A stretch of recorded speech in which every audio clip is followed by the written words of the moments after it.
नाही म्हणजे आमच्याशी अलायन्स केलं त्यावेळेला नाही, त्यावेळेला आम्ही बघा हा जो प्रस्ताव 3 पक्षाचा होता, आता तुम्हाला येऊन सांगतो मी की शिवसेना, काँग्रेस आणि राष्ट्रवादी एकत्र येऊन सरकार स्थापन करावं, हा प्रस्ताव पहिल्यांदा मला वाटतं डिसेंबर 14ला माझ्याकडे आला होता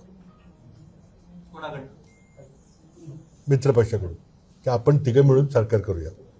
किती 2014ला आमचा पराभव झाला, भाजपचं सरकार आलं, त्यावेळेला आलं होतं की यांना घालूया आपण तिघं मिळून करूया, बाकी पुढचं काय कोण होणार कोण ते नव्हतं झालं होतं.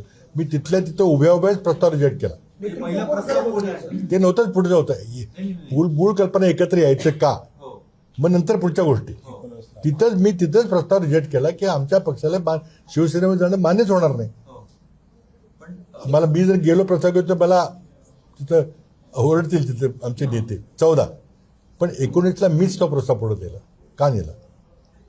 देवेंद्र फडणवीस मुख्यमंत्री झाले, ज्या प्रकारे त्यांनी 5 वर्ष राज्य केलं, ज्या प्रकारे त्यांनी जवळजवळ 175 काँग्रेस राष्ट्रवादी नेते फोडले, साखर कारखान्याचे नेते फोडले, ईडीची भीती, सीबीआयची भीती, तुमच्या सगळ्यांच्या भीत्या घालून, इन्कम टॅक्सची भीती घालून कारखान्याची कर्ज बंद करतो, कारखाना लिलाव करतो, ती 175 यादी माझ्याकडे आत्ता आहे.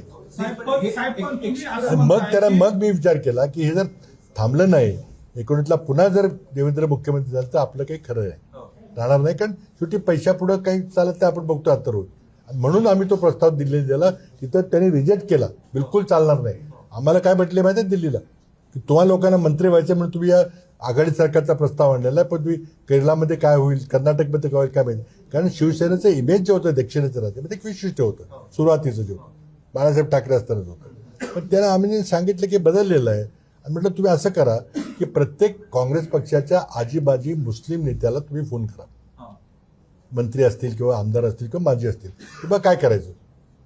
तर त्या प्रत्येकाने आवर्जून सांगितलं की दगडापेक्षा वीट मऊ, जरी शिवसेनेची मागची पार्श्वभूमी काय असेल तर आज आम्हाला भाजप नको आहे. आणि शेवटी त्यांनी असं सांगितलं की जर 2019ला भाजप सरकार तर तुम्ही काँग्रेसला जबाबदार धरू, तुम्हाला संधी होती पर्याय करायला तुम्ही केला नाही, म्हणून ते झालं. पण